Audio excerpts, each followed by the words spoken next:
Buenos días, bienvenidos a la Sala Goya del Paraninfo de la Universidad de Zaragoza. Vamos a inaugurar esta tarde a las 8 la exposición de Dino Valls. Bueno, hay que decir que Sabina Lasala, que me acompaña también a la derecha, fue una de las personas que me sugirió en un determinado momento, en 2020, cuando estábamos planificando ya la programación de estos próximos años, pues el pensar en Dino Valls para una exposición en Paraninfo. Realmente, bueno, la idea me pareció fantástica y, bueno, nos pusimos a trabajar al principio con algo de duda sobre si Dino se animaría a hacerla, pero, bueno, fue muy receptivo y se lo quiero agradecer también especialmente.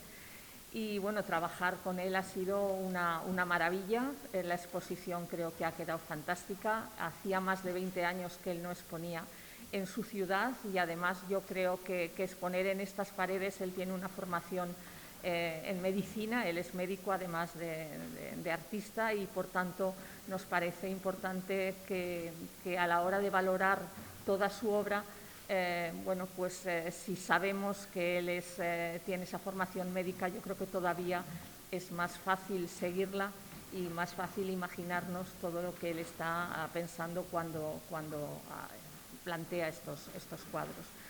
Yo creo que la exposición, como decía, es magnífica, creo que hay que disfrutarla. Creo que cada cuadro tiene muchísimos detalles que en una primera vista se nos pueden pasar, por tanto creo que hay que dedicarle un tiempo a cada uno de sus cuadros y en algunos incluso tenemos alguna sorpresa que creo que habrá que desvelar. Le he sugerido la posibilidad de hacer visitas guiadas, nos va a hacer visitas guiadas. Creo que la exposición va a ganar muchísimo si él nos explica los detalles de su pintura.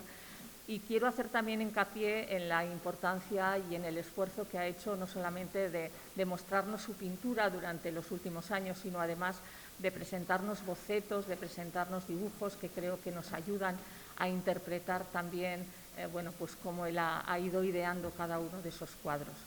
La exposición se combina también con maquetas anatómicas de las que tenemos en el patrimonio de la propia Universidad de Zaragoza. Creo que también, bueno, pues se han integrado perfectamente en la obra y creo que además, bueno, pues nos permiten también sacar el valor que también la Universidad de Zaragoza tiene a través de esas piezas y mostrarlas al público. Así que espero que disfrutemos de la exposición. Bueno, pues Dino, muchísimas gracias. No te puedo decir nada más que ha sido un placer trabajar contigo, que nos lo has puesto muy fácil y bueno, que te felicito por, bueno, pues por la obra tan magnífica que tienes, que me parece increíble llegar a ese detalle y plasmarlo en tablas, que además me parece también pues muy difícil la técnica y que por tanto en la visita guiada supongo que eso nos lo vas a explicar con más detalle. Bien, quiero agradecerle además de a Sabina también a María, a Victoria, a Marta y a Marta, que son nuestras becarias que tenemos ahora. Y bueno, que disfrutemos con las palabras de Sabina y de Dino, que nos van a explicar con más detalle que yo la exposición, y sobre todo que disfrutemos viéndola, que estará hasta el 9 de julio y por tanto yo creo que tenemos tiempo de verla y de verla lentamente, que animo a hacerlo así. Así que muchísimas gracias a todos por venir y muchísimas gracias por difundir la importancia de esta exposición. Muchas gracias, Yolanda, muchas gracias a la universidad por confiar en el proyecto. Un proyecto que surgió con muchísima ilusión en un momento en que precisamente lo que necesitábamos era un poco de medicina, ¿no? De ver las cosas con otros ojos, de mirar hacia la medicina y a las posibilidades, y esta exposición pues era claro, ¿no? que tenía que llegar, que Dino tenía que volver a exponer en Zaragoza y que tenía que volver a exponer además aquí en su alma mater, con este proyecto que nos muestra, de entre toda esa gran producción artística que Dino ha generado en 40 años de profesión, pues bueno, una selección de piezas que nos muestran esa formación, ese carácter humanista, además de esa maravillosa técnica que nos lleva a explorar pues lo más recóndito del ser, no solo en su forma externa, sino en lo más profundo de su psique. Así que, bueno, poco más puedo añadir a la completísima información que nos ha dado la vicerrectora, que nos ha dado Yolanda, y además teniendo aquí a Dino, pues lo lógico es que sea él el que nos cuente un poquitín más. Muchas gracias. Gracias, Sabina. Buenos días. Primero, agradecer evidentemente a toda la institución, a Yolanda, Sabina, todo el equipo maravilloso, que de manera más afectivamente profesional han trabajado. Ha sido un placer. Hay una serie de concordancias en esta exposición, una serie de coincidencias que han hecho que el interés profesional se imbrique con el vital humano, con el emocional. Ha coincidido la vuelta a la ciudad, casualmente, en el tiempo, ha coincidido con una vuelta a residir en Zaragoza, después de más de 30 años de vivir fuera. El hecho de hacer una revisión de una serie de obras, pero que explican claramente el leitmotiv de esta exposición, quizás se centra en esa idea, no tanto en la presentación de una última producción, que es una exposición al uso, o incluso una antológica en la que se reúnen obras de una serie de décadas, sino que en este caso se ha seleccionado sobre todo una serie de obras que podrían dar una idea más clara de lo que para mí ha representado la formación académica que se inició en estas mismas salas. Los inicios de mi carrera, lo que eran las clases de anatomía, de disección, empezaron aquí, luego se continuaron en lo que es la actual nueva, en aquel momento, Facultad de Medicina. Pero si emocionalmente también eso es un punto muy interesante para esta localización, lo es también porque está dando una serie de explicaciones que también por coincidencia, lo que comentaba en un momento de incertidumbre, de salida de una complicada situación pandémica, de alguna manera nos ha hecho también mirar hacia adentro y mirar o entrar en conceptos que ya no son tanto de un consumo superficial, sino de buscar cuál es la esencia del ser humano, también en lo físico y también en lo psíquico. Esta exposición, aparte de reunir ese mundo que para mí ha sido los estudios de medicina, en lo que es su dimensión artística, focalizada evidentemente, como se puede ver en la exposición, en el ser humano, no tanto o no únicamente en lo físico, sino también en lo mental, en lo psíquico, en lo psicosocial también, en nuestro entorno, en nuestra comunicación con lo que es ajeno a lo que entendemos como yo. Todo eso también ha sido otra coincidencia, el hecho de aprovechar esa explicación de alguna manera de cuáles han sido los procesos que llevan a la creación de cada una de estas obras, no solamente la implicación que ha tenido la formación académica como médico para la concepción de ellas, sino también aprovechar, creo que por primera vez en mi carrera profesional como pintor, cómo ha sido en muchos casos el proceso técnico. Entonces aparecen expuestos estudios, bocetos, incluso series de apuntes que van viéndose en su evolución, cómo conceptualmente ha ido concibiéndose esa idea de cada cuadro. Por eso digo que también tiene otro punto más que pueda ser, aparte para el espectador, para mí mismo, un hecho muy especial, que me une con especial alegría precisamente a que se han reunido ya varios elementos en esta exposición que trascienden a lo que es una más de muestra de una obra. Así que vuelvo otra vez a agradecerles la facilidad en la que han estado dispuestos a todo y el poder desarrollar esto.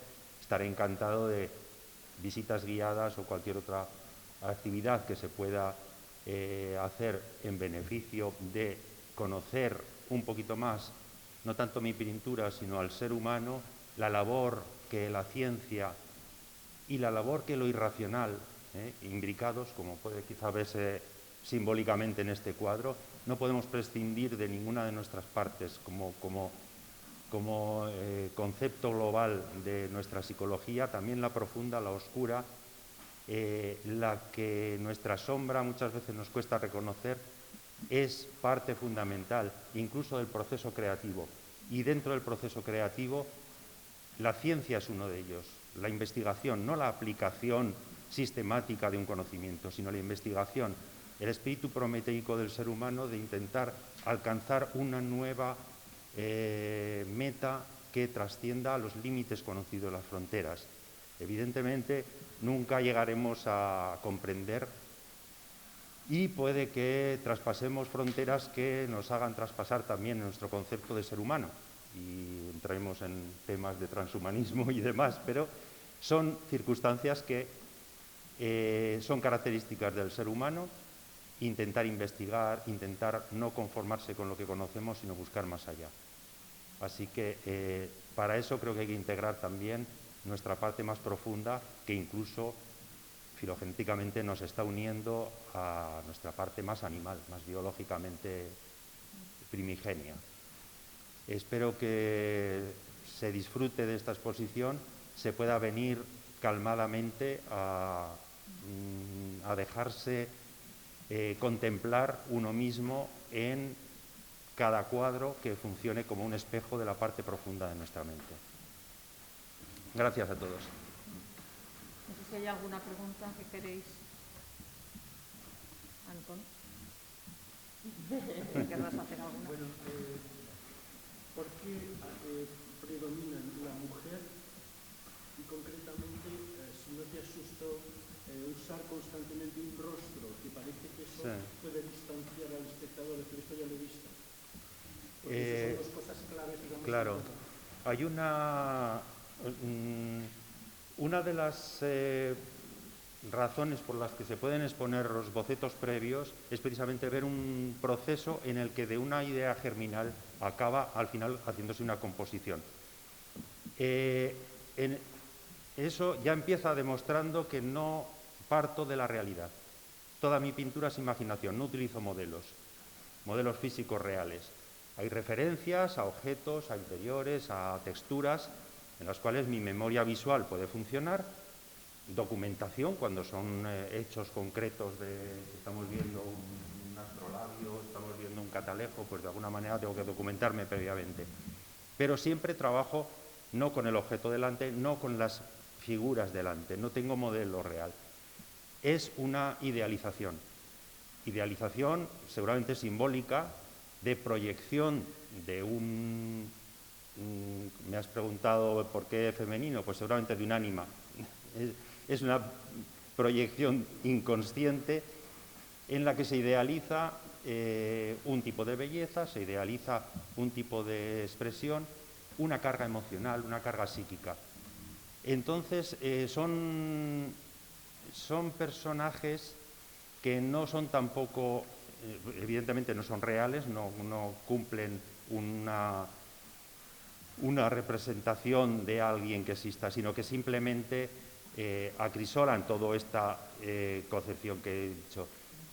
Son ambiguos incluso en su manifestación de género, son ambiguos en su edad, en su momento histórico, en su momento en el espacio y en el tiempo, porque quiero que sirvan como arquetipos. Igual que a mí me han servido como una manera visual de representar una serie de conceptos que son psicológicos, muchas veces profundos, incluso no conocidos ni siquiera por mí conscientemente, quiero que funcionen luego como un espejo también del espectador. Entonces, esa visualización de esos rostros, de esa mirada, de alguna forma, quiero que entablen una conversación profunda con el espectador, casi especular, pero no dando pistas fácilmente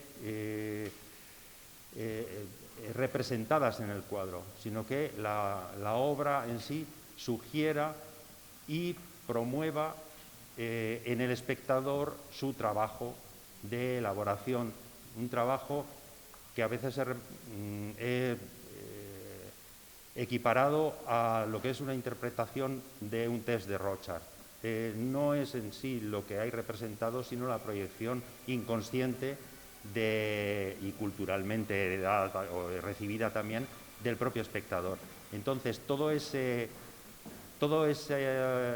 esa percepción, esa interiorización es una labor del espectador.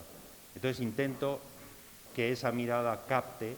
Es verdad que se repite porque para mí sigue siendo quizá la esencia de la duda existencial del ser humano, que nos hace a todos en el tiempo y en el espacio ser partícipes comunes de la misma pregunta.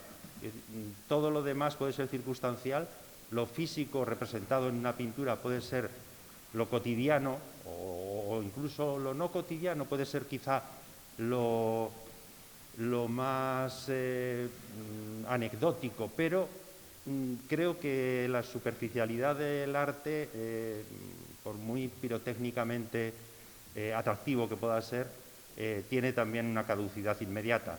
Pienso que el verdadero arte tiene que ahondar en aquello que trasciende al espacio y al tiempo y que es nuestra esencia más primigenia desde nuestros primeros momentos como seres humanos. Quizá por eso tratamos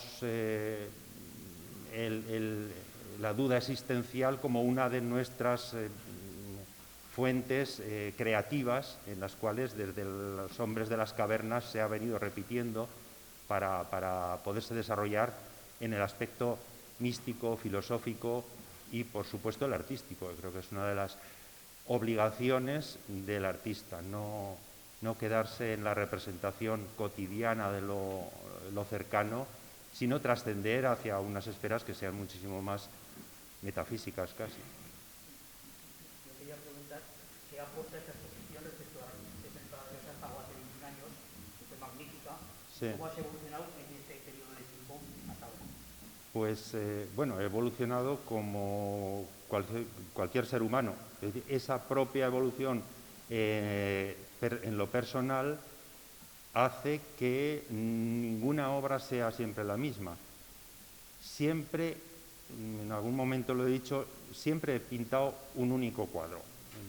Es una obra que desde que empecé hasta que termine va a ser siempre lo mismo, digamos que fragmentado en un gran retablo hecho de muchas piezas diferentes, pero en el tiempo también no es lo mismo en la manera en la que puedo concebir, aunque pertenezca todo a un continuum. En aquel momento el concepto era más reunir una serie de obras. Siempre con mi pintura hay algo que es muy complicado, está muy dispersa por todo el mundo. Hacer una exposición medianamente retrospectiva, reunir una serie de obras es muy difícil y en aquel momento se reunió una serie de obras que intentaron ser las accesibles, las disponibles dentro de esa posibilidad, pero como una idea retrospectiva, que es lo último que he hecho en los últimos 10 años, 20 años. En esta el concepto ha sido diferente porque ha sido una creación sobre una motivación, que es la que he explicado antes, y se han aportado algunas obras que ya estuvieron en aquella muestra, pero se han aportado porque pertenecen a esa esencia de lo que estamos hablando aquí. Pero aparte de eso, también hay una selección de obras con este tema de la vinculación con la medicina, pero que han sido posteriores. Hay muchas obras nuevas y obras que son estudios o bocetos preparatorios. Creo que los que conocieron en aquel momento aquella exposición también verán cómo aquel salto conceptual que también se reflejaba en aquella exposición, cómo ha ido continuando y cómo ha ido sintetizándose en la labor que estoy haciendo ahora, en las últimas obras. Supongo que como espectador, cuando veo la obra de Dino Walsh, pienso en el Renacimiento, de forma inconsciente. Como pintor, también de forma subconsciente, siente esa, digamos, esa influencia. Luego, como espectador, remite a ello. El Renacimiento, claro, en una primera visión hay un aspecto dentro de la pintura que nos recuerda técnicas de los maestros del Renacimiento, ¿vale? Una estética, si nos vamos a un Renacimiento italiano, por ejemplo, tan brillante, tan espectacular en colores, hay un ideal de belleza que también toma parte un poco de esa idea, Y quizá esa perspectiva que el Renacimiento tuvo sobre el ser humano, sobre la concepción de centrar al ser humano en una dimensión que hasta ese momento había estado más centrada en un plano simbólico, en el que el ser humano no era precisamente el protagonista de esa fuente de conocimiento incluso.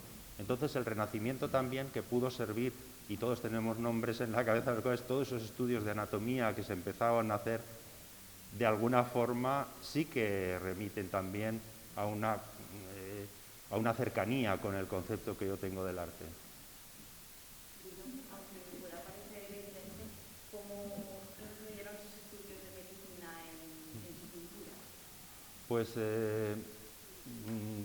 bueno, influyeron como persona, y esa persona es la que pinta. Entonces, digamos que no es tanto... mis inicios con el óleo fueron prácticamente paralelos con mis inicios en medicina. Yo nunca pensé en que la pintura pudiera ser profesionalmente mi destino. Fue casual que durante mis estudios de medicina, casual no, o sea, yo tenía desde pequeño una afición intensísima por el dibujo, pero no tanto el haber desarrollado ninguna técnica en óleo. Empezamos a la vez. La carrera y la pintura al óleo fueron simultáneas. La evolución fue también muy rápida y muy simultánea. Entonces, de alguna manera, mi formación médica, que ya estaba elegida por algo, ya se estaba centrando en el ser humano. Y en un plano incluso psicológico. Yo creo que hubiera terminado posiblemente haciendo psiquiatría o algo que de alguna forma trascendiera lo que era únicamente la parte física, ¿no? O biofísica. Entonces, esa sistematización académica, ese cuidado por lo racionalmente deductivo que una carrera como la medicina te da, me ha hecho ser un artista ciertamente peculiar, porque el arte va a desarrollar precisamente en la otra parte, la parte más irracional, la parte más, el otro hemisferio, vamos a ponerlo así. Y en mi caso hay una tensión, una dualidad, creo que muy representada en toda mi pintura, esa dualidad de los opuestos que de alguna manera generan una energía psíquica, creativa también, y que todos intentamos de alguna forma poder concordar, poder hacer que funcionen no como conflictos, sino como una sinergia creativa. Entonces, esa parte racional, analítica, deductiva, que una carrera como medicina te tiene por una necesidad desarrollar, se imbrica aquí con la otra parte, con la parte más irracional de la divagación artística, que la necesito, porque es otra forma de encontrar el camino del conocimiento interior también. Pero es una doble función que funciona en armonía y creo que me aporta quizá esa singularidad que hace que mi pintura sea reconocible por la temática y que sea un poquito diferente a lo que son corrientes que se pueden hacer en un momento dado en un sentido o en otro.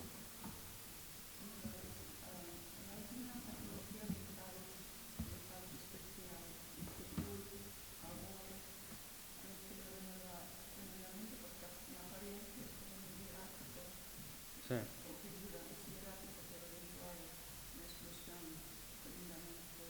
Claro.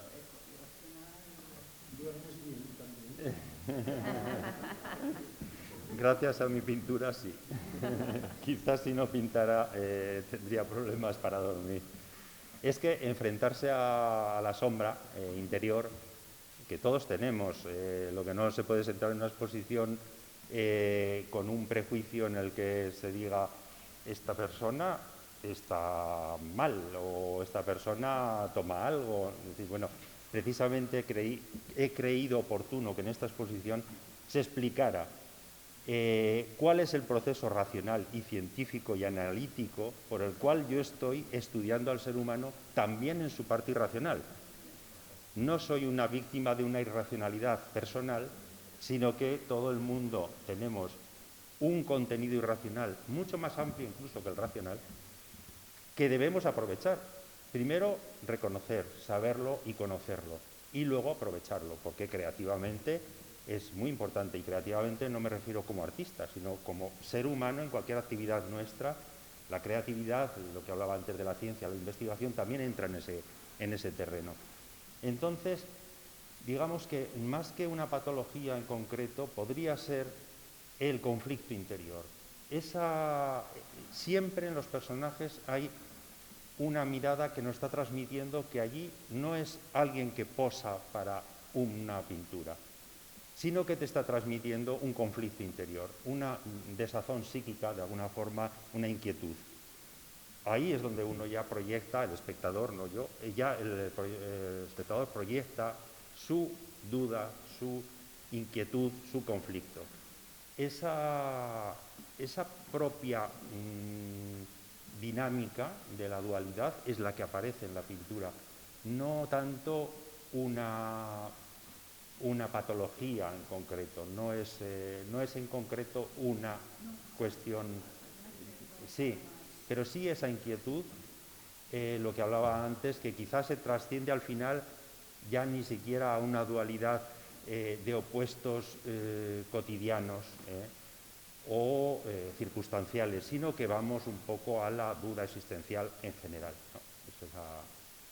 Esa visión un poquito más holística de lo que es todo el ser humano. Por eso creo que también una visión científica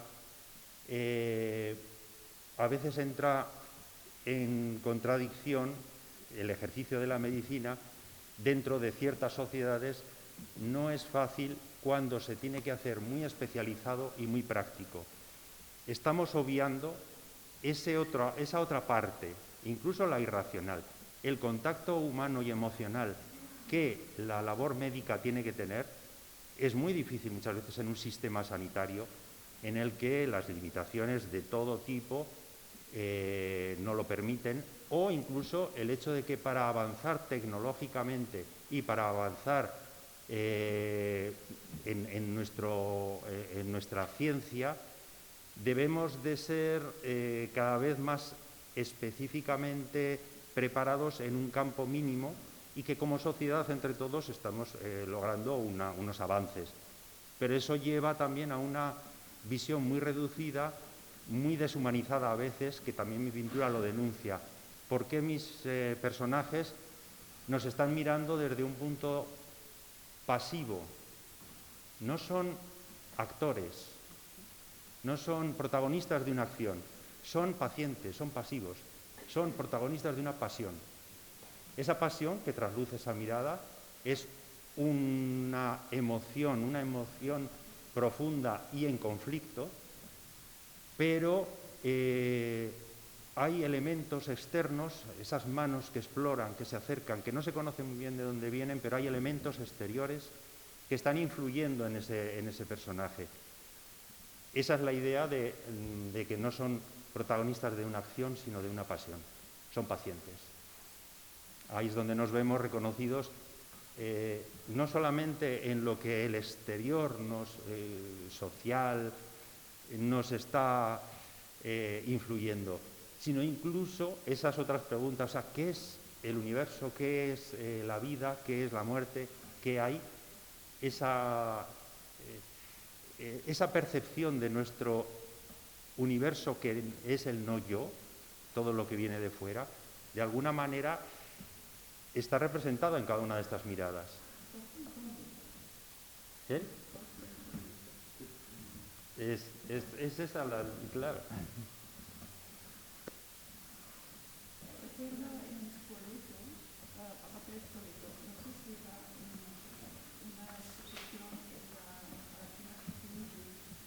En Turín.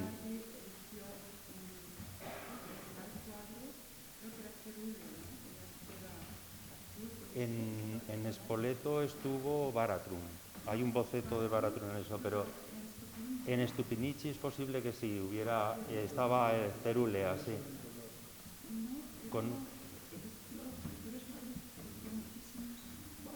Sí. Eso fue en Turín, en una gran exposición sobre el mal en el arte, y acabó con ese cuadro ya, porque había desde Fra Angelico hasta lo más contemporáneo, que era yo en aquel momento. Y sí.